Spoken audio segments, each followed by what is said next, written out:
Good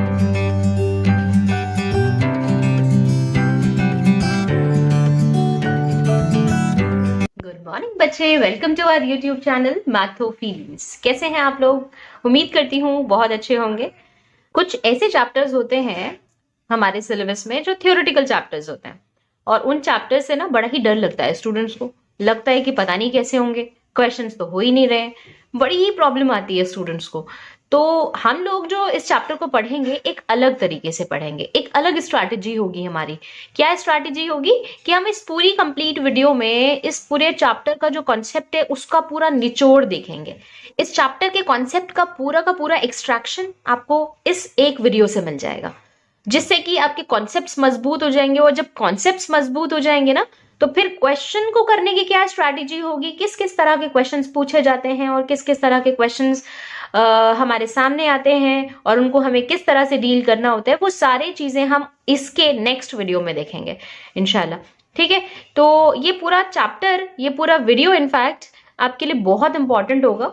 और एक बार आपको कॉन्सेप्ट समझ में आ गए ना, तो फिर देखिएगा कितना मजा आएगा इस चैप्टर को करने में। और इस नहीं, इनफैक्ट आगे के जितने भी थियोरेटिकल चैप्टर्स हैं, चाहे वो ट्राइंगल्स हो, क्वाड्रिलेटरल्स हो, या सर्कल्स हो, या फिर कोई भी थियोरेटिकल चैप्टर हो, बहुत ही मजा आएगा। तो चलिए स्टार्ट करते हैं। लाइंस एंड एंगल्स पढ़ने से पहले कुछ basic terms related two lines and angles पढ़ना जरूरी है। मतलब लाइंस और एंगल्स से रिलेटेड कुछ बेसिक टर्म्स हैं, वो कौन कौन सी हैं और क्या है, उनके बारे में पहले हम जान लेते हैं, उसके बाद हम लाइंस और एंगल्स के बारे में पढ़ेंगे। बेसिक टर्म्स में सबसे पहले हम बात करेंगे लाइन की। लाइन का मतलब क्या होता है? एक ऐसा वन डायमेंशनल फिगर, एक ऐसा स्ट्रेट वन डायमेंशनल फिगर जिसको हम दोनों साइड से एक्सटेंड कर सकते हैं। ये एरो का मतलब क्या है? इधर से भी ये बढ़ सकता है और इधर से भी ये बढ़ सकता है। मतलब दोनों साइड से हम इसको एक्सटेंड कर सकते हैं। हम चाहे तो इसको और खींच करके लंबा कर ले, या इसको और इस तरफ से भी लंबा कर ले। तो एक ऐसा वन डायमेंशनल स्ट्रेट फिगर जिसको दोनों साइड से एक्सटेंड किया जा सकता है, उसको हम बोलते हैं एक लाइन।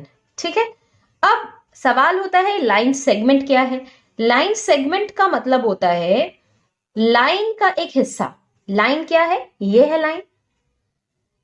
इस लाइन का एक हिस्सा मतलब एक छोटा सा पार्ट, यानी कि एक एंड पॉइंट यहां होगा और एक एंड पॉइंट यहां कहीं होगा। तो किसी भी लाइन का एक पर्टिकुलर पार्ट, एक हिस्सा जिसके दो एंड पॉइंट्स फिक्स्ड हो, उसको हम बोलते हैं लाइन सेगमेंट। तो लाइन का एक हिस्सा कहलाता है लाइन सेगमेंट, यानी कि इसके दो एंड पॉइंट्स होते हैं। इतनी बात समझ में आई? ठीक है, अब तीसरी बात, रे। रे का मतलब किसी एक लाइन में कोई भी एक, मतलब एक कोई लाइन है हमारे पास, मतलब कि कोई एक लाइन है हमारे पास और उस लाइन का एक हिस्सा हमने किया है और एक पॉइंट फिक्स कर दिया है। जैसे ये एक पूरा लाइन है, जैसे सपोज ये मैं यहाँ पे ड्रॉ करती हूँ। ये एक लाइन है, इसमें मैंने एक पॉइंट लिए, दो पॉइंट्स नहीं लिए, एक एंड पॉइंट लिया है। उस एक एंड पॉइंट के लेफ्ट साइड या फिर राइट साइड, राइट साइड और लेफ्ट साइड, दोनों ही साइड्स पर जो हिस्सा हमें मिलेगा वो रे कहलाएगा। लाइन सेगमेंट में क्या हो रहा था कि दो फिक्स्ड एंड पॉइंट्स हमने ले लिए थे और उन दोनों को ज्वाइन करने वाली जो लाइन थी वो लाइन सेगमेंट कहलाया, क्योंकि लाइन का एक हिस्सा लाइन सेगमेंट कहलाता है। इसी तरह रे का मतलब लाइन में हम एक हिस्सा करेंगे, बट सिर्फ हमारे पास एक ही एंड पॉइंट होगा, दूसरा एंड पॉइंट हमें नहीं पता होगा कहां होगा, उसको हमने फिक्स नहीं किया है। वो कहीं भी हो सकता है, कितना भी हो सकता है। जैसे कि अब मैंने अगर ये पॉइंट लिया है तो ये एक रे कहलाएगी, क्योंकि इसका एक फिक्स्ड एक एंड पॉइंट है और दूसरा वाला एंड पॉइंट फिक्स्ड नहीं है। ये इधर से कितना भी बढ़ सकती है। इसी तरह दूसरा ये ऐसा भी हो सकता था रे, लेकिन इसमें भी देखिए एक ही एंड पॉइंट फिक्स्ड है, दूसरा वाला फिक्स्ड नहीं है, वो इधर भी कितना भी बढ़ सकता है। तो रे का मतलब लाइन का एक वो हिस्सा जिसमें सिर्फ एक ही एंड पॉइंट हो और दूसरा एंड पॉइंट फिक्स्ड नहीं हो, तो उसको हम बोलते हैं रे। अब इसके बाद कोलिनियर पॉइंट्स। कोलिनियर पॉइंट्स का मतलब क्या होता है? ऐसे पॉइंट्स, ऐसे तीन या तीन से ज्यादा पॉइंट्स जो एक ही लाइन के ऊपर लाई करें। मतलब जैसे कि एक ये लाइन है, इस लाइन के ऊपर कम से कम तीन या फिर ज्यादा से ज्यादा 3 से ज्यादा कितने पे। तो कम से कम ऐसे 3 पॉइंट्स जो एक ही लाइन पे लाई करते हैं उनको हम बोलते हैं कोलिनियर पॉइंट्स। 3 से ज्यादा भी हो सकते हैं, तो 3 और मोर ऐसे पॉइंट्स जो एक ही लाइन पे लाई करते हैं उन पॉइंट्स को हम बोलते हैं कोलिनियर पॉइंट्स। ठीक है। नॉन कोलिनियर पॉइंट्स इसके बाद। नॉन कोलिनियर पॉइंट्स का मतलब क्या होगा, आप खुद भी समझ गए होंगे। ऐसे पॉइंट्स जो एक लाइन पे लाई ना करें, एक ही लाइन पे मौजूद ना हो, ऐसे पॉइंट्स को हम बोलते हैं नॉन कोलिनियर पॉइंट्स। जैसे कि एक लाइन ऐसे करके जा रही है और एक लाइन ऐसे जा रही है, 2 पॉइंट सपोज यहां है, एक पॉइंट यहां है, तो ये तीनों नॉन कोलिनियर पॉइंट्स हैं। क्यों? क्योंकि ये तीनों पॉइंट्स एक ही लाइन पे नहीं है। ठीक है। अब है एंगल। एंगल कब बनता है? एंगल तब बनता है जब दो रेज एक ही एंड पॉइंट से या सेम पॉइंट से ओरिजिनेट करें। ओरिजिनेट करें मतलब निकले, यानी कि जैसे एक पॉइंट ये है, इस पॉइंट से एक रे इधर निकल रही है, इसी पॉइंट से एक रे इधर निकल रही है, तो ये एक एंगल यहां पे फॉर्म होगा। ठीक है। एंगल तब बनेगा जब दो रेज एक ही सेम एंड पॉइंट से ओरिजिनेट करती हैं, निकलती हैं, तब हमारा एंगल फॉर्म होता है। क्लियर? कैसा भी, जैसे कि एक पॉइंट है, एक रे इधर आ गई, एक रे इधर आ गए, तो भी यहां पर एंगल बनेगा, क्योंकि ये दोनों रेज एक ही एंड पॉइंट से ओरिजिनेट कर रही हैं, निकल रही हैं। एक रे इस तरफ जा रही है, दूसरी रे इस तरफ जा रही है। या ऐसे भी समझ सकते हैं इस चीज को कि जब दो रेज का एंड पॉइंट कॉमन हो, ऐसे भी बोल सकते हैं। एंगल तब बनेगा जब दोनों रेज का एंड पॉइंट, या क्योंकि हमें पता है कि रे के अंदर सिर्फ एक ही एंड पॉइंट होता है, और उन दोनों रेज का जो एंड पॉइंट है वो कॉमन हो, तब हमारा एंगल फॉर्म होगा। ठीक है। ये जो एंगल फॉर्म हुआ है यहाँ पे, क्योंकि दो रेज का कॉमन एंड पॉइंट है, ये एक कॉमन एंड पॉइंट है ना। एंड पॉइंट कॉमन क्यों है? क्योंकि इस वाले रे का भी यही एंड पॉइंट है, इस वाले रे का भी यही एंड पॉइंट है, इसलिए इन दोनों रेज का कॉमन एंड पॉइंट हो गया ये। तो इस कॉमन एंड पॉइंट को हम बोलते हैं वर्टेक्स। ठीक है, ये बात याद रखिएगा।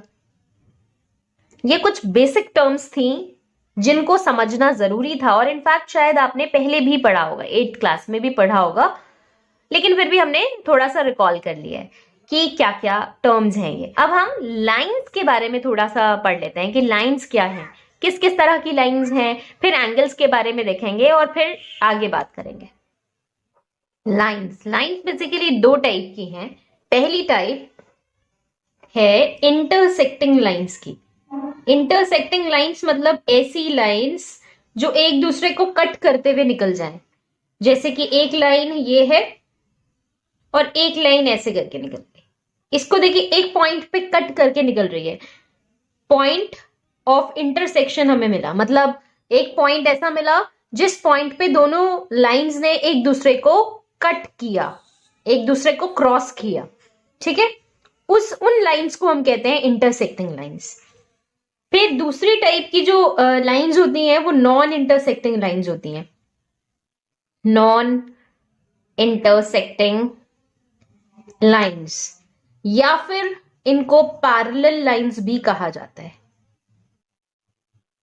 2 ही टाइप की लाइंस है हमारे पास, एक इंटरसेक्टिंग, एक नॉन इंटरसेक्टिंग।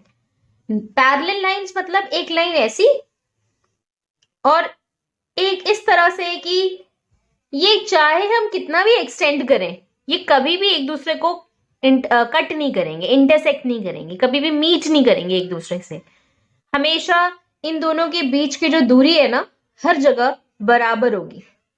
तो ऐसी लाइंस को हम बोलते हैं पैरेलल लाइंस या फिर नॉन इंटरसेक्टिंग लाइंस। ठीक है, आप ने इसके बारे में पहले भी पढ़ा होगा इनफैक्ट। और आपकी जो रूल्ड नोटबुक होती है, लाइन लाइन वाली जो नोटबुक्स होती हैं, उन नोटबुक्स में शीट्स पे देखिएगा कितनी सारी लाइंस बनी होती हैं, और हर एक लाइन एक दूसरे लाइन के पैरेलल होती है। मतलब हर 2 लाइन के बीच में जो गैप होता है हर जगह बराबर होता है, आप देख भी सकते हैं। ठीक है, तो ऐसी लाइंस जो एक दूसरे को एक पॉइंट पे कट करती हैं उनको हम बोलते हैं इंटरसेक्टिंग लाइंस। ये दोनों लाइंस इंटरसेक्टिंग लाइंस हैं। ऐसी लाइंस जो एक दूसरे को कभी भी इंटरसेक्ट नहीं करती, आई मीन कभी भी कट नहीं करती, तो उन लाइंस को हम बोलते हैं नॉन इंटरसेक्टिंग लाइंस या फिर पैरेलल लाइंस।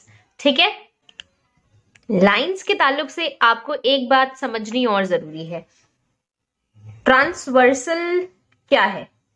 ट्रांसवर्सल का मतलब होता है एक ऐसी लाइन जो दो या दो से ज्यादा लाइंस को कट करे।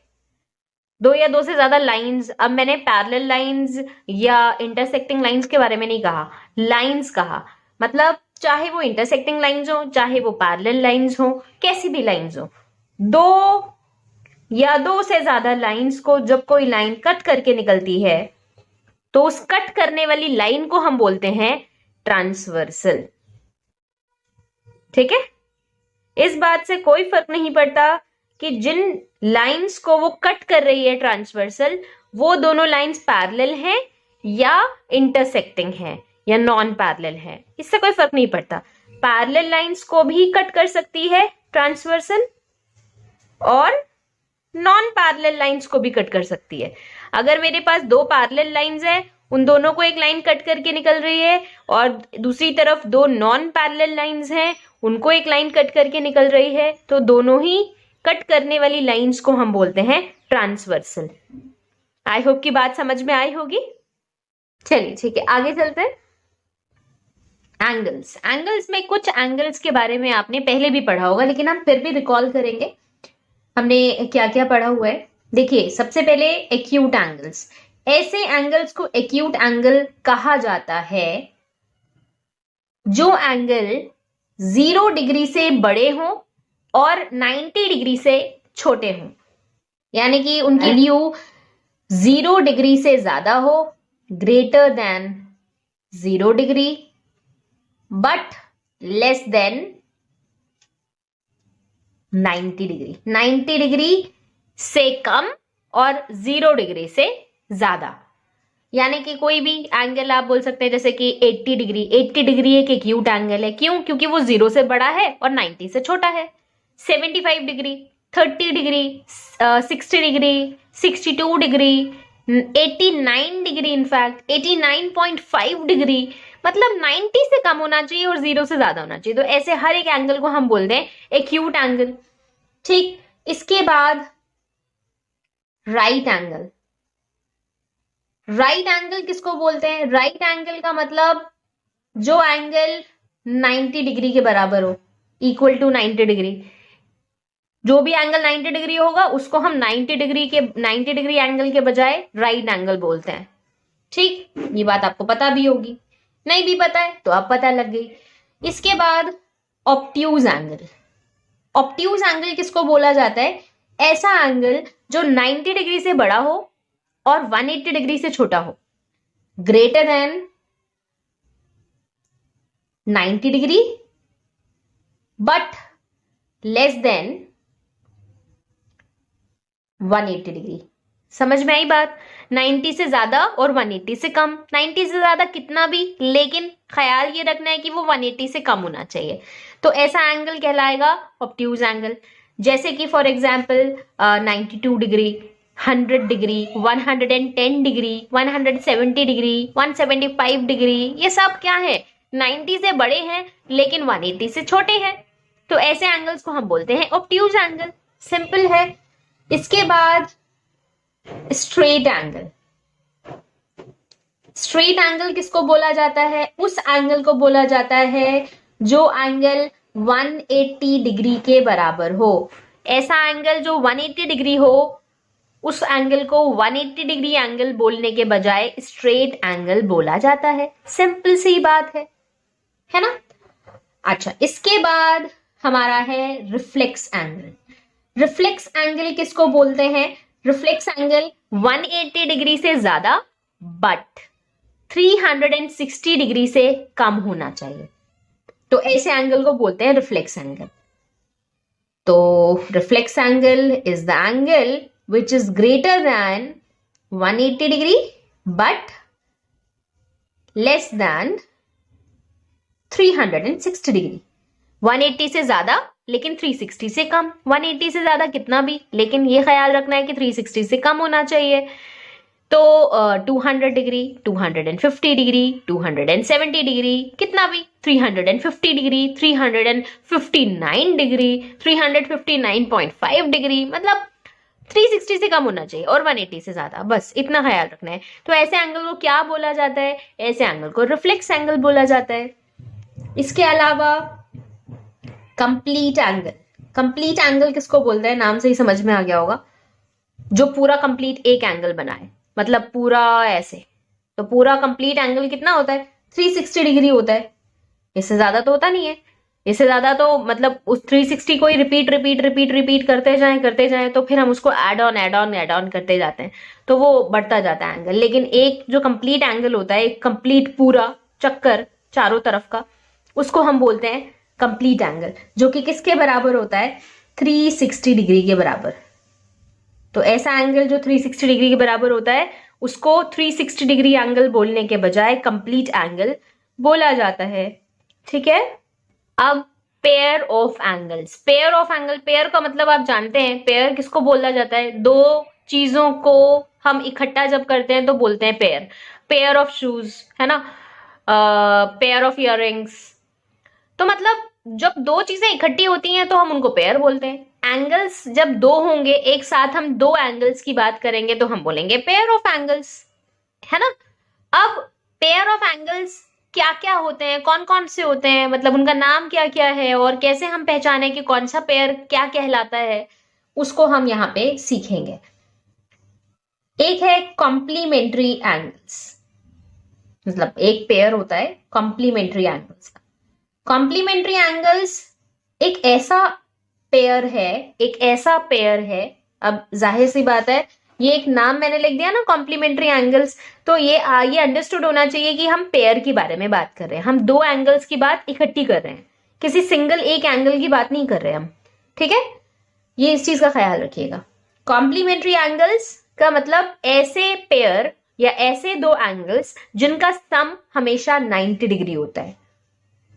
सम इज 90 डिग्री, मतलब दो एंगल्स मिलकर के 90 डिग्री बनाएंगे, तो ऐसे दो एंगल्स को हम बोलते हैं कॉम्प्लीमेंट्री एंगल्स। जैसे कि फॉर एग्जांपल, एक एंगल है हमारे पास 20 डिग्री और एक एंगल है हमारे पास 70 डिग्री, तो ये दोनों एंगल्स मिलकर कॉम्प्लीमेंट्री एंगल्स बनाएंगे। क्यों? क्योंकि इन दोनों का सम 90 डिग्री है, इन दोनों को जोड़ने पे हमें 90 डिग्री मिलेगा। तो ऐसे जब दो एंगल्स मिलते हैं जिनका सम या जिनको जोड़ने पे हमें 90 डिग्री मिले, तो उन दोनों एंगल्स के पेयर को हम बोलते हैं कॉम्प्लीमेंट्री एंगल्स, एक दूसरे को कॉम्प्लीमेंट कर रहे हैं। ठीक है। दूसरा होता है सप्लीमेंट्री एंगल, मतलब एक और दूसरा पेयर है जिसको हम बोलते हैं सप्लीमेंट्री एंगल्स। सप्लीमेंट्री एंगल्स भी एक पेयर है। अगेन, हम सिर्फ एक सिंगल एंगल के बारे में बात नहीं कर रहे, हम यहाँ पे पेयर के बारे में बात कर रहे हैं। दो एंगल्स को हम सप्लीमेंट्री एंगल्स कब बोलेंगे? जब उन दोनों का सम, यानी कि उन दोनों को जोड़ने पे हमें 180 डिग्री मिले, तो ऐसे एंगल को हम बोलेंगे सप्लीमेंट्री एंगल्स। ठीक है, बात आई होप कि क्लियर हो गई होगी। फॉर एग्जाम्पल, जैसे एक एंगल मेरे पास है 120 डिग्री, एक एंगल है 60 डिग्री, तो ये दोनों एंगल्स मिल करके सप्लीमेंट्री एंगल्स कहलाएंगे। अकेला अकेला अगर मैं पूछूं कि ये एंगल क्या कहलाएगा, एक्यूट एंगल कहलाएगा, ये एंगल क्या कहलाएगा, ऑब्ट्यूज एंगल कहलाएगा। लेकिन ये जब दोनों एंगल्स मिलेंगे, इन दोनों का पेयर हम इकट्ठा कंसिडर करेंगे, तो उन दोनों एंगल्स के पेयर को हम बोलेंगे सप्लीमेंट्री एंगल। क्यों? क्योंकि उन दोनों का सम, उन दोनों को जोड़ने पे हमें 180 डिग्री मिल रहा है। ठीक है, इनको कॉम्प्लीमेंट्री नहीं बोला जा सकता। कॉम्प्लीमेंट्री किनको बोला जा सकता है? इनको बोला जा सकता है, क्योंकि इन दोनों को जोड़ने पे 90 मिल रहा है। तो इस चीज का ख्याल रखिएगा कि कौन से पेयर को क्या कहा जाता है। ठीक, अगला पेयर है वर्टिकली ऑपोजिट एंगल्स।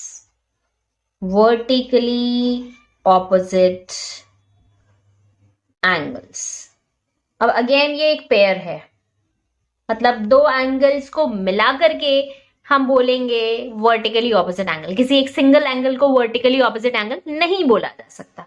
तो कौन से एंगल कहलाते हैं वर्टिकली ऑपोजिट एंगल? ऐसे एंगल्स जो दो लाइंस के इंटरसेक्शन करने के बाद, मतलब दो लाइंस आपस में एक दूसरे को कट करें, यानी कि इंटरसेक्ट करें। ये दिन हमें पता है कि कौन सी लाइंस है, ये इंटरसेक्टिंग लाइंस है। और जब इंटरसेक्टिंग लाइंस हमें मिलती है ना, तो इंटरसेक्टिंग लाइंस मिलने के टाइम पे आमने सामने वाले जो एंगल्स होते हैं, मतलब यहाँ पे एक एंगल बन रहा है, यहाँ पे एक एंगल बन रहा है, यहाँ भी बन रहा है और यहाँ भी बन रहा है, लेकिन आमने सामने वाले जो एंगल्स होते हैं दो लाइंस के इंटरसेक्ट करने के बाद, तो उन दो एंगल्स को हम बोलते हैं, आमने सामने वाले एंगल्स को, वर्टिकली ऑपोजिट एंगल्स। क्लियर हुआ? तो जैसे कि अगर मैं इसको नाम दे दूं 1 और इसको नाम दे दूं 2, तो एंगल 1 और एंगल 2 ये दोनों वर्टिकली ऑपोजिट एंगल्स कहलाएंगे। सिमिलरली अगर एक एंगल ये है और एक एंगल ये है, आमने सामने वाला है ना, सामने सामने, एक एंगल अगर इसको नाम दे दिया जाए 3, इसको नाम दे दिया जाए 4, तो एंगल 3 और एंगल 4 क्योंकि आमने सामने हैं, तो इन दोनों आमने सामने वाले एंगल्स को कहा जाएगा वर्टिकली ऑपोजिट एंगल्स। और ध्यान रहे, ये आमने सामने वाले एंगल हमें कब मिलते हैं? जब दो लाइंस आपस में इंटरसेक्ट करती हैं या इंटरसेक्टिंग लाइंस हमारे पास होती हैं तब। तो इसी तरह एंगल 3 और एंगल 4 भी वर्टिकली ऑपोजिट एंगल्स होंगे। क्लियर? अगर कोई कह दे कि 1 और 3 वर्टिकली ऑपोजिट एंगल है, एंगल 1 और एंगल 3, तो बिल्कुल गलत बात। एंगल 1 और एंगल 3 आमने सामने नहीं है, अगल बगल है। आमने सामने मतलब इसके जस्ट सामने, इसके जस्ट सामने। ठीक है? अब जब बात हुई है अगल बगल वाले की, तो अगल बगल वाले को भी देख लेते हैं। अगल बगल वाले जो एंगल्स होते हैं उनको क्या कहा जाता है? उनको कहा जाता है एडजेसेंट एंगल्स। क्या मतलब? ऐसे एंगल्स जो अगल बगल में हो। अगल बगल मतलब जैसे कि एक लाइन है, ये किसी टेढ़ी लाइन बन गई, सॉरी, ये थोड़ी सी टेढ़ी लाइन बन गई। मान लीजिए कि सीधी ही है, यहां पे मान लीजिए एक एंगल यहां बन रहा है और एक एंगल यहां बन रहा है। तो अब बताइए जरा कि क्या ये अगल बगल नहीं है? तो अगल बगल वाले जो एंगल्स होते हैं ना, उनको हम बोलते हैं एडजेसेंट एंगल। अब जैसे कि अगर एक और रे हम यहां से ऐसे करके पास कराएं, तो यहां पे भी एक एंगल बनेगा। चलिए मैं नाम दे देती हूँ 1 2 3। अब एंगल 1 के बगल में कौन है? 2। तो एंगल 1 और एंगल 2 दोनों का पेयर जो कहलाएगा, क्या कहलाएगा? Adjacent angles. क्या एंगल 2 के बगल में 1 है? बिल्कुल। तो एंगल 2 और एंगल 1 भी एडजेसेंट होगा। क्या एंगल 1 और एंगल 3 भी एडजेसेंट एंगल कहला सकते हैं? बिल्कुल भी नहीं कहला सकते, क्योंकि एंगल 1 और एंगल 3 अगल बगल में नहीं है, बल्कि आमने सामने है। तो हम इनको वर्टिकली ऑपोजिट एंगल बोल सकते हैं, क्योंकि वर्टिकली ऑपोजिट एंगल का मतलब आमने सामने वाले एंगल्स। एडजेसेंट एंगल तो तब होते हैं जब अगल बगल में हो, जैसे कि एंगल 2 के बगल में 1 भी है और 3 भी है, तो एंगल 2 और 3 एडजेसेंट एंगल है, बिल्कुल। एंगल 2 और 1 भी एडजेसेंट एंगल है, बिल्कुल। लेकिन एंगल 1 और एंगल 3 एडजेसेंट बिल्कुल भी नहीं है। ठीक उसी तरह जैसे यहाँ पे भी एक एंगल बन रहा है, एंगल 4। तो एंगल 3 और एंगल 4 क्योंकि अगल बगल में है, तो इनको हम एडजेसेंट एंगल्स बोल सकते हैं। एंगल 4 और एंगल 1 अगल बगल में है, तो हम इन दोनों को भी एडजेसेंट बोल सकते हैं। आई होप कि क्लियर हो गया होगा अच्छे से कि कौन से एक एंगल्स को हम, या कौन से पेयर ऑफ एंगल्स को हम एडजेसेंट एंगल बोलते हैं। ठीक है? तो अगल बगल वाले एंगल्स को हम बोलते हैं एडजेसेंट एंगल्स। याद रखने के लिए एक टर्म, पड़ोस वाला एंगल। ठीक है? जैसे पड़ोसी होते हैं हमारे अगल बगल में, इसी तरह एडजेसेंट एंगल, पड़ोस वाले एंगल्स, बगल, बिल्कुल जस्ट बगल वाले। ठीक, अब इसके बाद है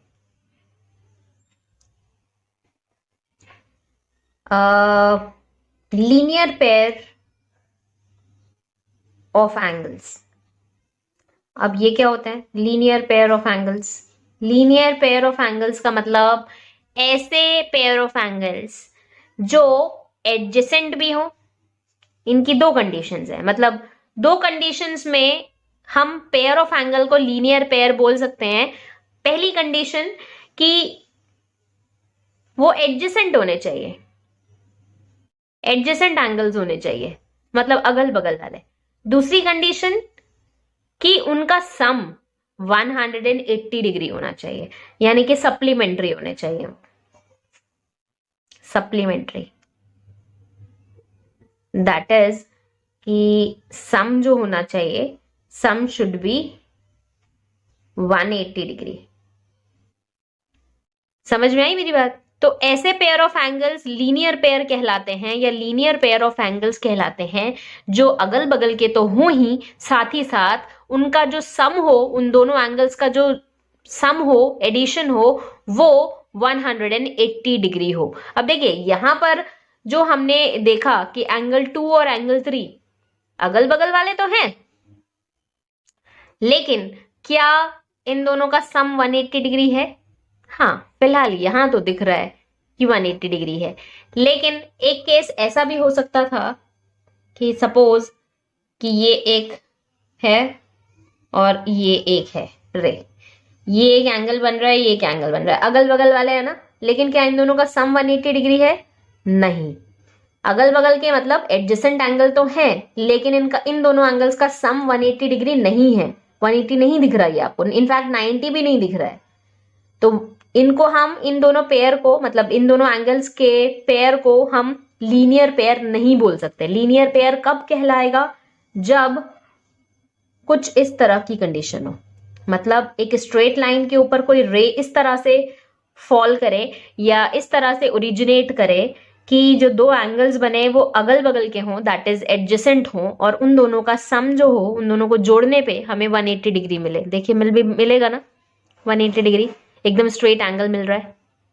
ठीक है, तो यहां से एक क्वेश्चन ये भी बन सकता है कि क्या हमेशा एडजेसेंट एंगल लीनियर पेयर होते हैं? नहीं, हमेशा तो नहीं होते। हो सकते हैं एडजेसेंट एंगल लीनियर पेयर हो सकते हैं, लेकिन हमेशा नहीं, क्योंकि देखिए यहाँ पे एडजेसेंट है लेकिन लीनियर पेयर नहीं है, तो हमेशा एडजेसेंट एंगल लीनियर पेयर नहीं होते। इसी तरह ये क्वेश्चन भी पूछा जा सकता है कि क्या लीनियर पेयर हमेशा एडजेसेंट होते हैं? बिल्कुल, लीनियर पेयर है तो मतलब एडजेसेंट तो वो होगा ही होगा। ठीक, ऑलवेज। अब कुछ और पेयर ऑफ एंगल्स के बारे में हम जानेंगे, लेकिन रिलेटेड टू ट्रांसवर्सल। ट्रांसवर्सल के बारे में हमने अभी कुछ देर पहले पढ़ा था। अब ट्रांसवर्सल को रिलेट करते हुए कौन कौन से पेयर ऑफ एंगल्स हमारे पास हो सकते हैं वो हम देखेंगे। आई होप कि इतना तो समझ में आया होगा। नहीं भी समझ में आया तो फिर से एक बार वीडियो को देखिए, समझ में अच्छे से आ जाएगा। फिर आपको कोई अलग से कुछ पढ़ने की जरूरत नहीं पड़ेगी, एक ही बार में वीडियो देख के दिमाग में फिट हो जाएगी बात इंशाल्लाह। Pair of angles related to transversal.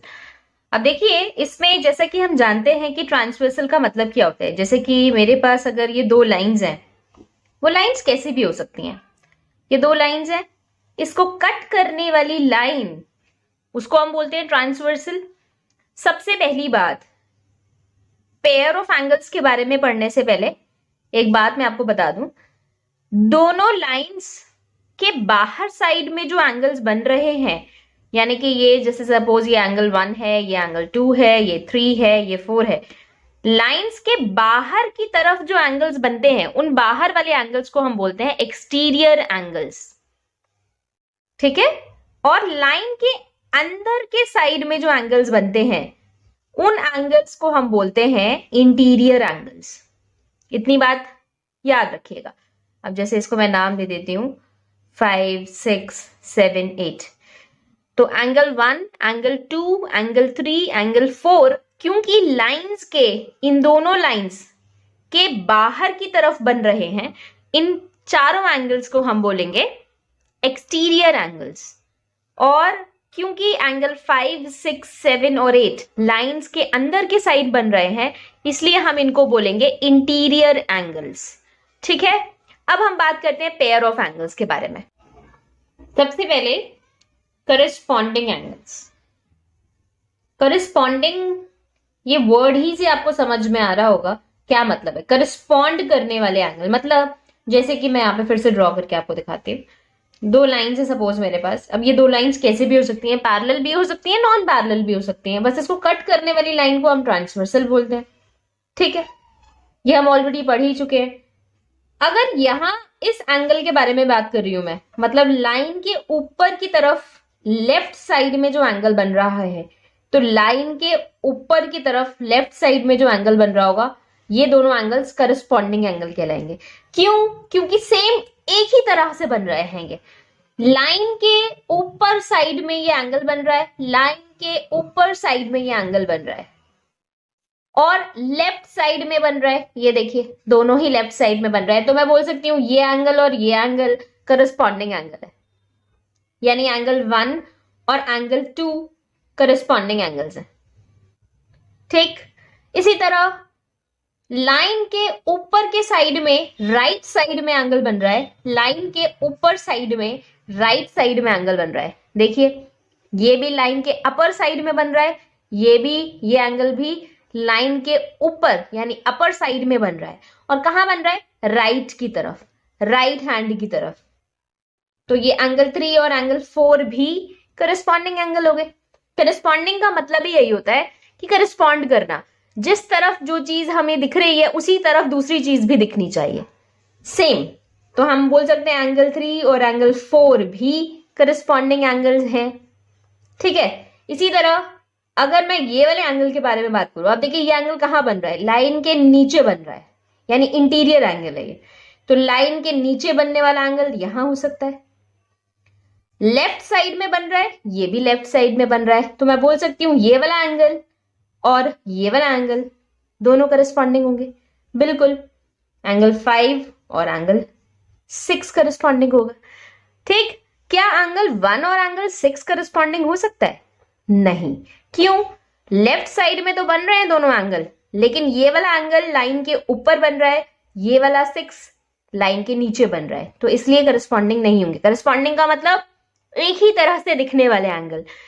पहला एंगल जहां जिस तरफ बन रहा है, दूसरा वाला जो हमें एंगल लेना है वो भी उसी साइड उसी तरफ बनना चाहिए, अदरवाइज वो करस्पॉन्डिंग नहीं होगा। सिमिलरली यहां देखिए लाइन के नीचे राइट साइड में ये एंगल बन रहा है, लाइन के नीचे राइट साइड में ये एक एंगल बन रहा है, तो ये दोनों एंगल्स भी करस्पॉन्डिंग एंगल्स होंगे, डेफिनेटली होंगे। तो अगर मैं नेमिंग करती हूँ इनकी 7 और 8, तो मैं बोल सकती हूँ एंगल 7 और एंगल 8 भी करस्पॉन्डिंग एंगल है। समझ में आई बात? एकदम सिंपल है ना। अब हम बात करेंगे ऑल्टरनेट इंटीरियर एंगल की। ऑल्टरनेट इंटीरियर एंगल, नाम से तो ये समझ में आ रहा है कि इंटीरियर एंगल है, यानी अंदर के साइड में बनेगा, लाइंस के अंदर के साइड में। मगर ऑल्टरनेट का क्या मतलब है, अभी समझते हैं। जैसे कि दो लाइंस है मेरे पास, कैसे भी इसको कट करने वाली लाइन ट्रांसवर्सल। मैं बार बार इसलिए कह रही हूं कि ताकि आपको वीडियो देखने के बाद ही सारी चीजें एकदम फिंगर टिप पे याद हो जाए, मतलब फिंगर टिप्स पे आ जाए। ठीक है, आपको दोबारा से इसके ऊपर मेहनत ना करनी पड़े। अब इंटीरियर मतलब देखिए हमारे पास कौन कौन से एंगल होते हैं। एक ये एंगल होता है, एक ये एंगल होता है, एक ये एंगल होता है, एक ये एंगल होता है। इंटीरियर तो यही होता है। लेकिन ऑल्टरनेट का क्या मतलब है?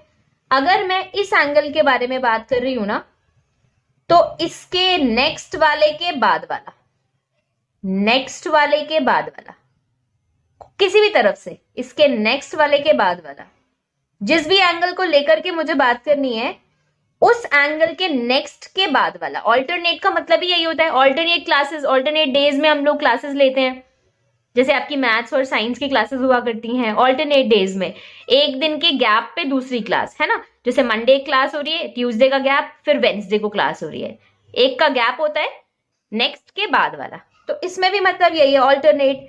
इस एंगल को अगर हम कंसिडर कर रहे हैं तो इसके नेक्स्ट के बाद वाला, इधर से आपको आना है तो इधर से भी वही बात होगी, इसके नेक्स्ट के बाद वाला, यानी ये एंगल और ये एंगल ऑल्टरनेट इंटीरियर एंगल बनाएंगे, कहलाएंगे।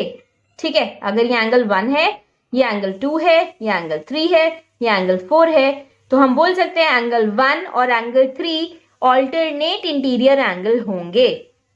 ठीक है, एंगल 1 और एंगल 3। इसी तरह अगर मैं एंगल 2 के बारे में बात कर रही हूं तो 2 के नेक्स्ट के बाद वाला यानी 2 और 4 भी ऑल्टरनेट इंटीरियर एंगल्स होंगे। आ रही है बात समझ में? आपकी मर्जी है कि आप किधर से जाना चाहते हैं, बस एक सीक्वेंस में जाना है, चाहे ऐसे करके जाइए या फिर ऐसे करके जाइए, लेकिन आपको करना क्या है, 2 के नेक्स्ट के बाद वाला, 2 के नेक्स्ट के बाद वाला आ रहा है ना बार बार में, वो 4 ही आ रहा है ना 2 के साथ। 2 के लिए ऑल्टरनेट इंटीरियर कौन हुआ? 4। तो 2 और 4 इंटीरियर होगा।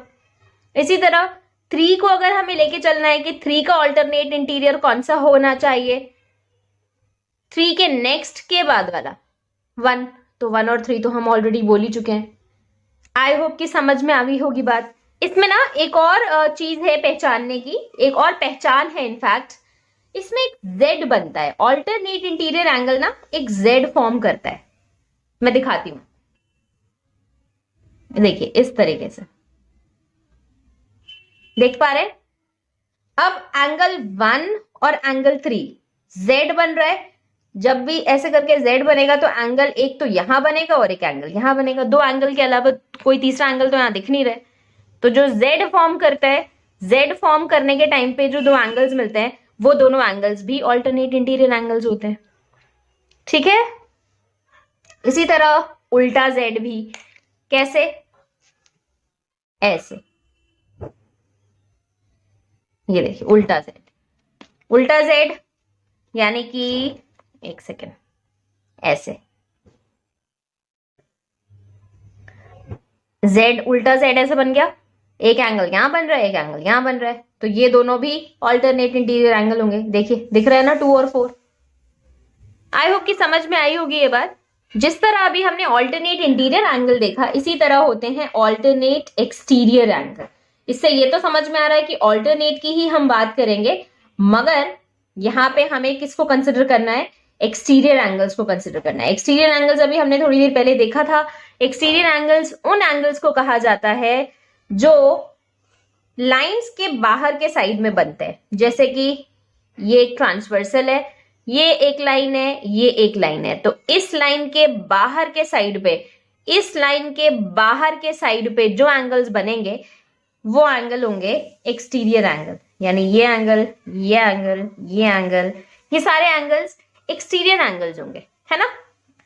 अब ऑल्टरनेट की बात की गई है, अगेन हम इसमें भी यही काम करने वाले हैं। जिस भी एंगल को कंसिडर हमें करना है उसके नेक्स्ट के बाद वाला, अगर इसको हमें कंसिडर करना है कि इसका ऑल्टरनेट क्या होगा, तो एंगल 1 का ऑल्टरनेट क्या होगा? इसके नेक्स्ट के बाद वाला, यानी कि एंगल 1 और एंगल 3 क्योंकि बाहर की तरफ बन रहे हैं तो एक्सटीरियर एंगल है, लेकिन साथ ही साथ ऑल्टरनेट भी है। क्यों? क्योंकि इसके नेक्स्ट के बाद वाला एंगल है। एंगल 1 और एंगल 3 ऑल्टरनेट एक्सटीरियर एंगल्स हो गए। आई होप कि आपको समझ में आई होगी बात। सेम है दोनों। इसमें हम इंटीरियर एंगल की बात कर रहे हैं, इसमें हम एक्सटीरियर एंगल्स के बारे में बात कर रहे हैं। तो इसमें भी अगर मैंने जैसे नाम इसमें भी 1 2 3 4 ही दे दिए, तो इस फिगर के अकॉर्डिंग एंगल 1 और एंगल 3 जो हो गए एक्सटीरियर, ऑल्टरनेट एक्सटीरियर एंगल्स हो गए। और अगर एंगल 2 को हम कंसिडर कर रहे हैं तो कौन सा पेयर ऑल्टरनेट एक्सटीरियर एंगल कहलाएगा? 2 और 4 हमारा ऑल्टरनेट एक्सटीरियर एंगल कहलाएगा। ठीक है। फिर भी अगर कहीं किसी को कोई कंफ्यूजन रह जाती है तो आप मुझसे कमेंट सेक्शन में पूछ सकते हैं। इसके बाद हम जो बात करेंगे को इंटीरियर एंगल्स की। को इंटीरियर एंगल्स, अगेन नाम से पता लग रहा है कि इंटीरियर एंगल्स के बारे में हम यहाँ पे बात करने वाले हैं। को का मतलब सेम। क्या मतलब सेम का? सेम साइड, यहाँ पे मतलब है सेम साइड। यानी कि इंटीरियर एंगल तो हमें पता है कि ये और ये और ये 4 एंगल्स इंटीरियर एंगल्स होंगे। को इंटीरियर एंगल हम किनको बोलेंगे? उनको जो ट्रांसवर्सल के एक साइड पे हो। को इंटीरियर एंगल कहलाएंगे, लेकिन कौन से वाले? जो ट्रांसवर्सल के एक ही साइड पे लाई कर रहे हैं। यानी कि एंगल 1 और अगर ये 2, अगर ये 3, अगर ये 4 है, तो एंगल 1 और एंगल 4 को इंटीरियर एंगल होंगे, क्योंकि इंटीरियर तो है लेकिन ट्रांसवर्सल के लेफ्ट साइड पे हैं, ठीक, एक ही साइड पे हैं। इसी तरह एंगल 2 और एंगल 3 भी को इंटीरियर एंगल होंगे, क्योंकि ट्रांसवर्सल के राइट साइड पे लाई कर रहेंगे। आई होप की बात समझ में आ गई होगी आपको अच्छे से। अच्छा, को इंटीरियर एंगल को और भी कई नामों से पुकारा जाता है, और भी कई नाम हैं इनके, जैसे कि कॉन्सिक्यूटिव इंटीरियर एंगल्स। अगर कभी कहीं पे लिखा हुआ हो कॉन्सिक्यूटिव इंटीरियर एंगल्स तो घबरा मत जाइएगा कि क्या पूछ लिया या क्या बोल दिया। को इंटीरियर एंगल ही को कॉन्सिक्यूटिव इंटीरियर एंगल भी कहा जाता है। इसी तरह अलाइड एंगल्स भी कहा जाता है, ठीक है। और कई बार एकदम सिंपल तरीके से भी बोला जाता है कि interior angles on the same side of the transversal. सारे ही नाम आपको पता रहने चाहिए। तो ये कुछ पेयर ऑफ एंगल्स थे जिनके बारे में आपको मालूम होना चाहिए, आपको पता रहना चाहिए। तो अब देखेंगे कुछ थ्योरम्स और इनफैक्ट कुछ एक्सियोम्स भी देखेंगे। पहले तो ये देखते हैं कि दोनों में फर्क क्या है, एक्सियोम्स क्या होते हैं और थ्योरम्स क्या होती हैं। अभी हालांकि मैंने आपको चैप्टर 5 नहीं पढ़ाया है क्योंकि इस बार आपके सिलेबस में भी नहीं है, लेकिन फिर भी हम लोग ये डिस्कस कर लेंगे कि एक्सियोम्स और थ्योरम्स में क्या फर्क है, और फिर इस चैप्टर में कौन कौन सी एक्सियोम्स और कौन कौन से थ्योरम्स हैं वो भी डिस्कस कर लेंगे, और बहुत सिंपल वे में हम लोग इसको कंप्लीट करेंगे। और इंशाल्लाह इस एक वीडियो से ना आपका इस चैप्टर का पूरा कॉन्सेप्ट एकदम मजबूत हो जाएगा इंशाल्लाह, देखिएगा, ठीक है। चलिए स्टार्ट करते हैं। देखिए, एक्सियोम्स का मतलब होता है ऐसी स्टेटमेंट्स जो हमेशा ट्रू होती हैं लेकिन उनको किसी प्रूफ की जरूरत नहीं होती। और थ्योरम्स क्या होती हैं? ऐसी मैथमेटिकल स्टेटमेंट जो डेफिनेटली ट्रू होती हैं लेकिन उनका कुछ प्रूव होता है, उसको प्रूव किया जा सकता है। लेकिन एक्सियोम्स को हम प्रूव नहीं करते, वो ना कुछ लॉजिकल फैक्ट्स के तहत ही ट्रू होती हैं और वो हमेशा ट्रू रहती हैं, उनको किसी भी प्रूफ की जरूरत नहीं होती है, वो ऑटोमेटिकली पता लग जाता है कि हाँ सही बात है, ठीक है। तो इस चैप्टर में 4 एक्सियोम्स हैं और 8 थ्योरम्स हैं। अभी सबसे पहले हम एक्सियोम्स देखते हैं। Axiom number 1,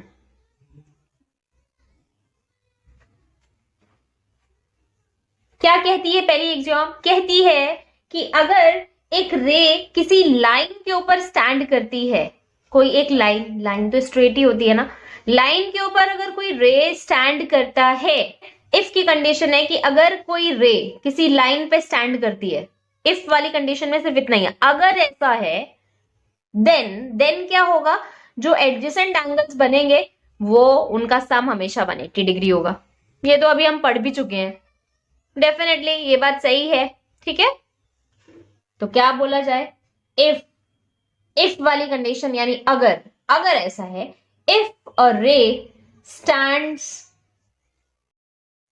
on a line, अगर कोई रे किसी लाइन के ऊपर स्टैंड करती है, देन क्या होगा फिर, देन एडजेसेंट एंगल्स का sum will be equal to 180 degree. Then angle 1 और एंगल 2 का सम इज 180 डिग्री। सिंपल।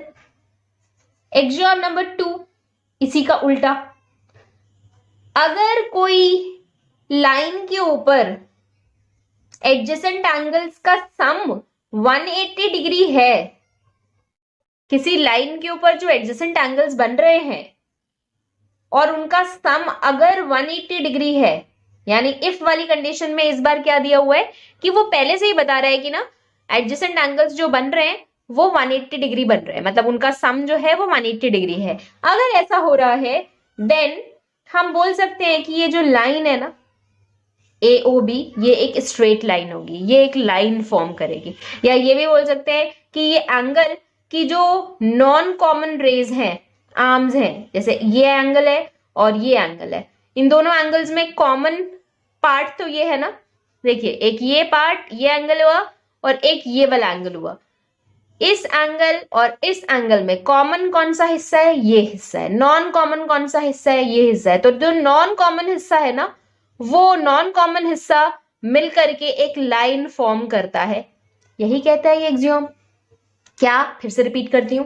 अगर एडजेसेंट एंगल बन रहे हैं और इस तरह से बन रहे हैं कि उनका सम 180 डिग्री है, तो जो एंगल्स का नॉन कॉमन आर्म है वो हमेशा एक स्ट्रेट लाइन फॉर्म करेगा। AOB forms a line. ठीक है, आई होप ये बात आपको समझ में आ गई होगी अच्छे से। अब चलते हैं अगले एग्जाम की तरफ। क्या कहती है next exam?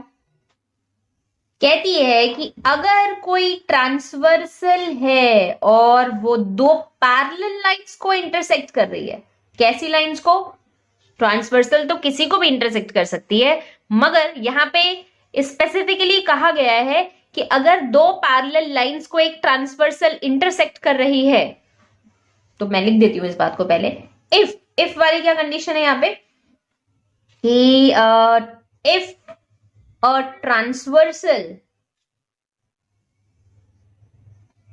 intersects two parallel lines। यहां पे ये वर्ड बहुत इंपॉर्टेंट है। किसको इंटरसेक्ट कर रही है?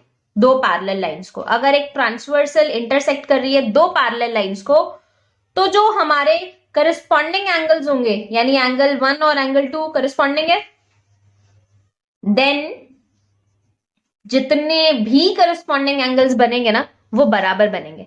मतलब आई मीन बराबर होंगे। जैसे 1 और 2 करस्पॉन्डिंग एंगल्स हैं, तो ये दोनों बराबर होंगे। इसी तरह ये एंगल 3 और एंगल 4 करस्पॉन्डिंग एंगल्स हैं, तो ये भी बराबर होंगे। इसी तरह एंगल 5 और एंगल 6 भी करस्पॉन्डिंग एंगल्स हैं, तो ये भी बराबर होंगे। इसी तरह एंगल 7 और एंगल 8 भी करस्पॉन्डिंग एंगल्स हैं, तो ये भी बराबर होंगे। आई होप कि क्लियर हो गया होगा आपको अच्छे से। अब इसी का कन्वर्स, एग्जाम नंबर 4। इसी का कन्वर्स क्या मतलब? इसमें जैसे कि ना बोला गया था कि अगर कोई ट्रांसवर्सल दो पैरेलल लाइंस को इंटरसेक्ट कर रही है, इफ वाली कंडीशन में ये था कि ट्रांसवर्सल इंटरसेक्ट कर रही है दो पैरेलल लाइंस को। अगर ऐसा हो रहा है तब कैसा होगा? तब ऐसा होगा कि जितने भी करस्पॉन्डिंग एंगल्स बनेंगे, वो सारे करस्पॉन्डिंग एंगल्स का पेयर आपस में बराबर होगा। अब इसमें हम पहले बोल रहे हैं कि if a pair of corresponding angles corresponding angle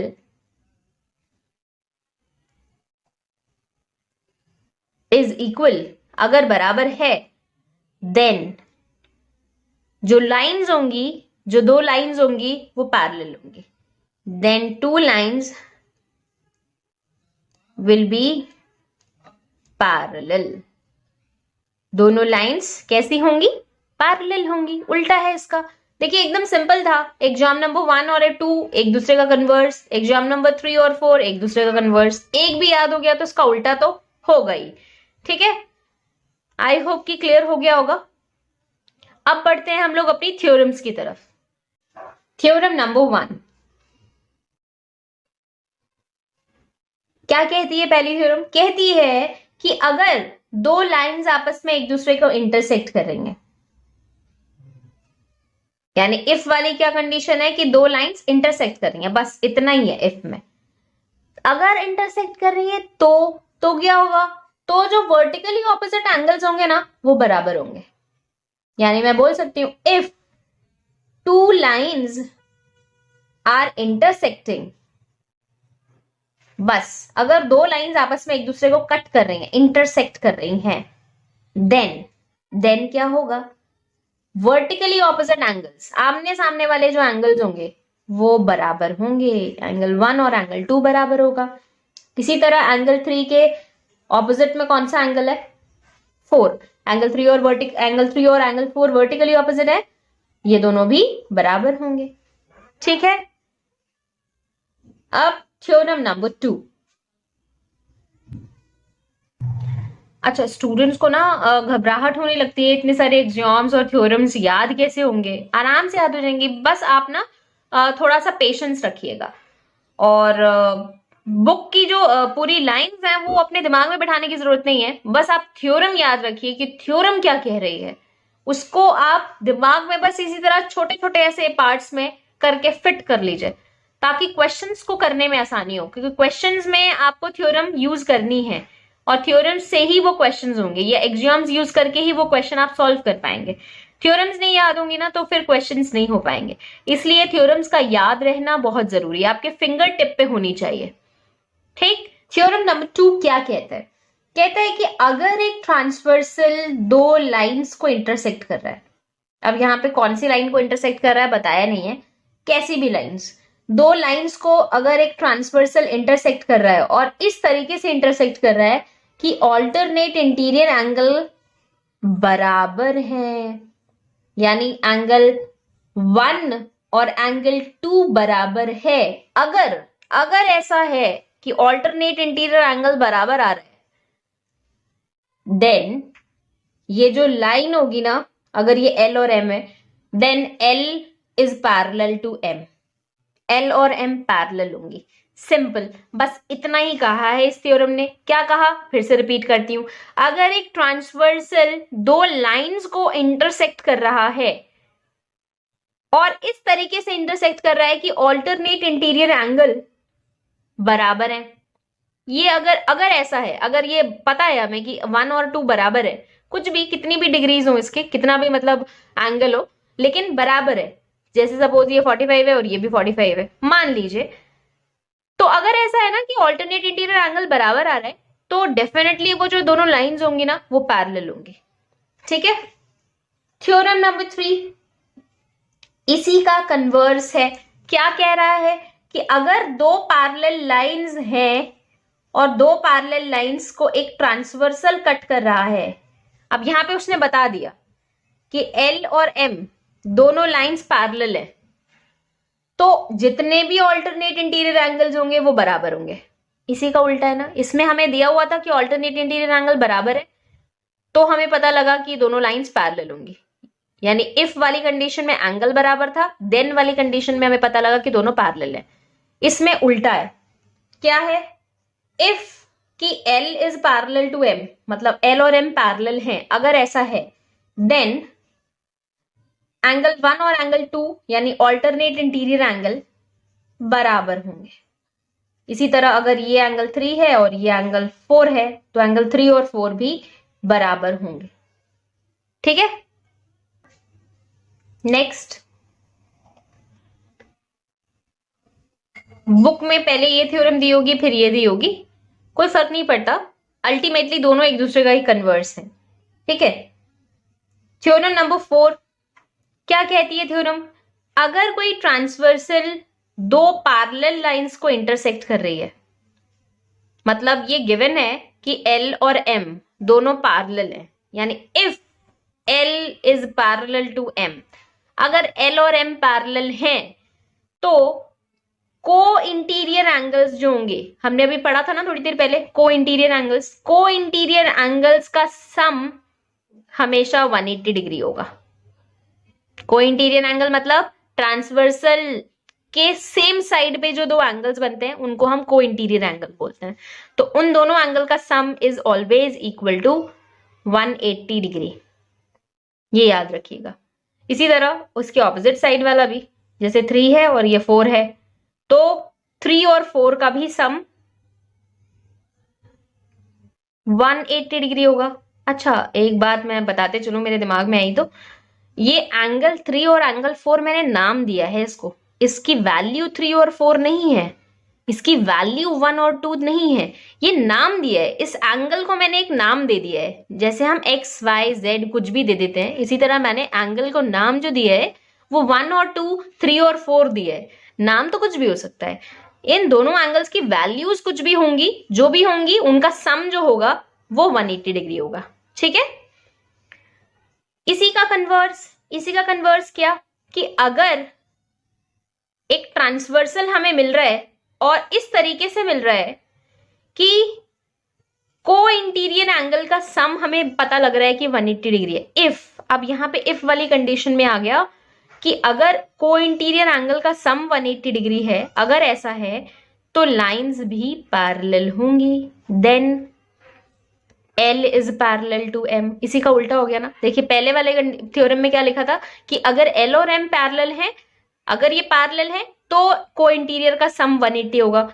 इसी का उल्टा, अगर को इंटीरियर का सम 180 है तो लाइंस पैरेलल होंगी। Simple.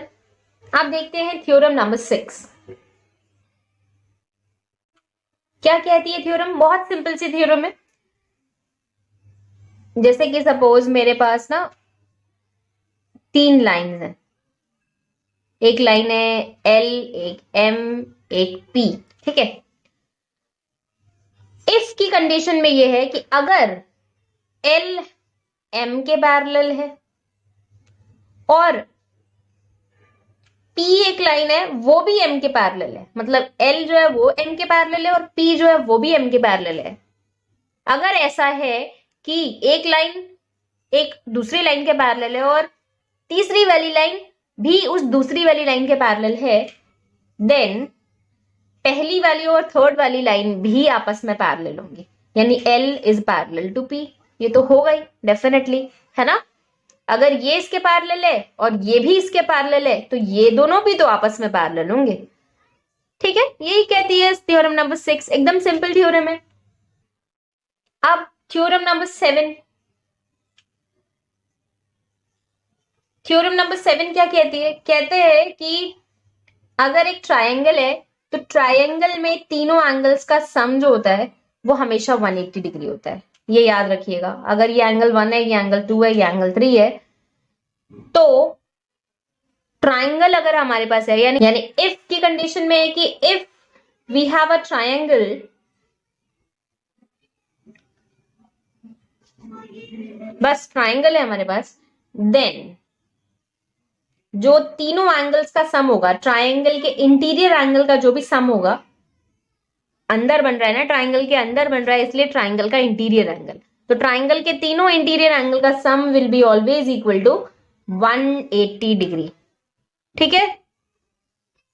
Next theorem number 8, last theorem of this chapter, देख लेते हैं।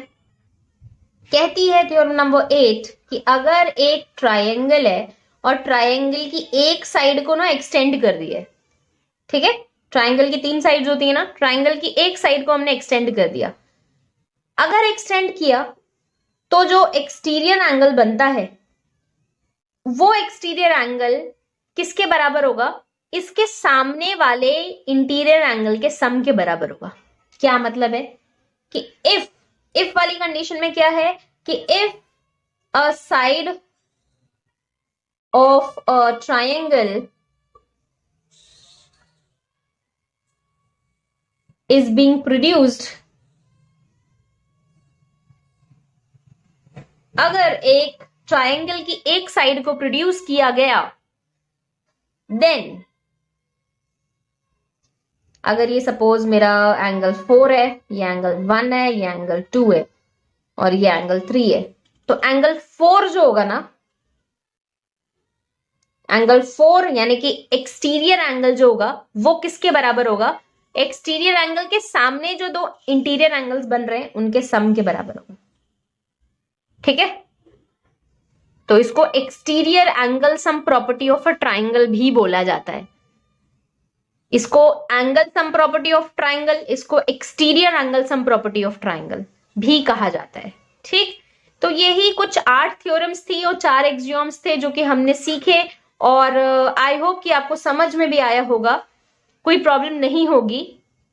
फिर भी अगर कहीं किसी को कोई डाउट रह जाता है तो आप मुझसे कमेंट सेक्शन में पूछ सकते हैं। अब रहा सवाल, सबसे बड़ा सवाल, कि हम क्वेश्चंस किस तरह से करेंगे। वो पूरा का पूरा हिस्सा ना हम अगली वीडियो में देखेंगे कि क्वेश्चन इस चैप्टर में किस किस तरह से पूछे जाते हैं, किस किस तरीके से हमें वो क्वेश्चन को अटेम्प्ट करना होता है और कितने आसानी से हम वो क्वेश्चन कर लेंगे। बस आपको कंडीशन क्या है कि ये थ्योरम्स और एक्सियोम्स याद होनी चाहिए। ये टर्म्स जो भी हमने इस वीडियो में सीखी हैं वो सब कुछ याद रहना चाहिए, आपको कॉन्सेप्ट्स पता होने चाहिए, तो आप आसानी से क्वेश्चंस कर सकते हैं। नेक्स्ट वीडियो में मिलते हैं इंशाल्लाह। तब तक के लिए अपना ख्याल रखिए। ये वीडियो आपको कैसी लगी कमेंट करके जरूर बताइएगा। लाइक करना, शेयर करना नहीं भूलिएगा। चलिए मिलते हैं नेक्स्ट वीडियो में। Take care, good bye.